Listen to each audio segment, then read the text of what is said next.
High বন্ধুরা, আমি মমতা মান্না আবার চলে আসলাম তোমাদের কাছে নতুন আরেকটা রেসিপি নিয়ে। তো আজকে আমি যে রেসিপিটা বানাবো সেটা হলো এঁচোড়ের আচার। তো কীভাবে বানাই তোমরা আমার সঙ্গে থাকো, দেখতে বন্ধুরা। এঁচোড়ের আচার বানাবো।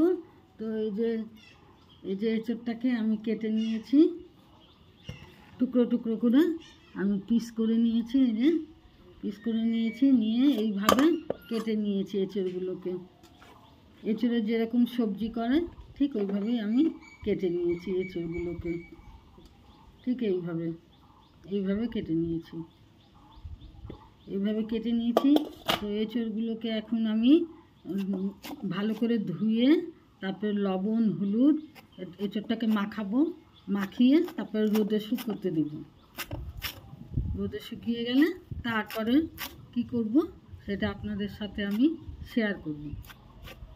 আগেই আমি বলছি না, আগে শুকিয়ে নিই, তারপরে এই যে এইভাবে এঁচোড়টাকে পেছনে খোসাটাকে ফেলে দিলাম, দিয়ে এইভাবে কেটে নিলাম।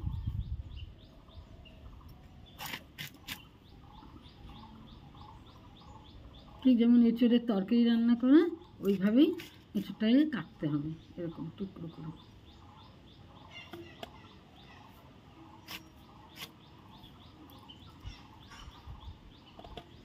এটাকে আমি শুকোতে দেবো, দিয়ে স্নান টান করে তারপরে আবার আসবো এঁচোড়ের আচার বানাতে। দেখুন বন্ধুরা কি সুন্দর, আজকে রোদটাও উঠেছে খুব সুন্দর। বন্ধুরা, এই যে এঁচোড়ের আমি আচার বানাবো, তো এই মশলাটা আমি তেল ছাড়া ভেজে নিচ্ছি। এখানে আছে মৌরি আছে, মেথি আছে, হ্যাঁ, আর ধনিয়া আছে, আর জোয়ানটাও দেবো আমি। তারপরে এখানে এই যে সর্ষেটা দিয়ে দিলাম, সর্ষেটা দিয়ে দিব। এই যে একটু ভেজে নিচ্ছি তেল ছাড়া, কিন্তু দিয়ে এটাকে আমি গুঁড়ো করে নেব। এর মধ্যে জোয়ানও দেবো বন্ধুরা, তো গুঁড়ো করে নেব।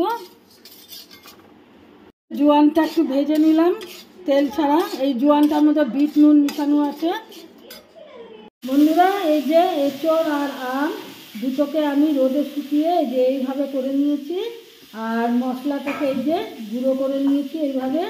তো এর সাথে আমি চিনি অ্যাড করবো, চিনিটাকেও আমি গুঁড়ো করে নিয়েছি, এই যে চিনিটা ঢালছি।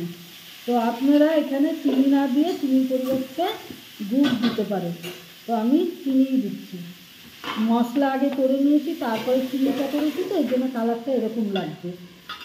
এই যে চিনিটা আমি দিয়ে দিচ্ছি, এটা হলো চিনি পাউডার। অল্প পরিমাণে দিয়ে দিলাম, বেশি না। আর দিব সরষের তেল, দিয়ে আমি এটাকে মাখিয়ে নিব। এই যে মশলা বন্ধুরা, এই যে আমি এটাকে এঁচোড় আর আমটাকে শুকিয়ে নিয়েছি, নিয়ে এই যে মশলার গুঁড়ো করেছি, মশলার গুঁড়ো আর চিনির গুঁড়ো দিয়ে আমি এটাকে ভালো করে মেখে নিচ্ছি।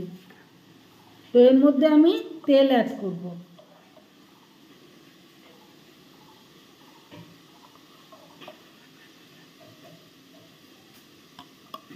তেলটা দিয়ে দিলাম, দিয়ে আমি এখন এটাকে সুন্দর করে এইভাবে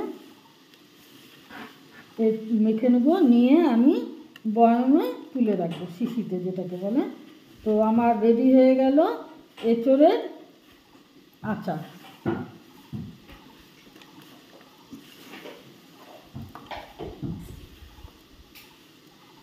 দেখুন বন্ধুরা কত সুন্দর লাগছে আচারটা। এটা আপনারা ইচ্ছা করলে গুড় দিয়েও এটাকে জাল দিতে পারেন, কোনো ব্যাপার না। যে তৈরি হয়ে গেল এঁচোড়ের আচার। দেখুন কত সুন্দর লাগছে দেখতে, দেখুন কত সুন্দর লাগছে।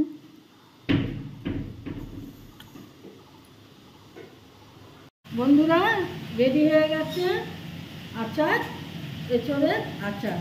বন্ধুরা, এটার মধ্যে কিন্তু লঙ্কার গুঁড়ো দেওয়া হয়েছে, কিন্তু আমি দেখাতে ভুলে গেছি, তো এখন আমি বলে দিলাম এটাতে লঙ্কার গুঁড়ো দেওয়া হয়েছে। বন্ধুরা, আমার এই রেসিপিটা মানে আচারটা আর কি, এঁচোড়ের আচার যদি আপনাদের ভালো লাগে তাহলে প্লিজ লাইক শেয়ার কমেন্ট করবেন, আর সাবস্ক্রাইব করে আমার চ্যানেলটা পাশে থাকবেন।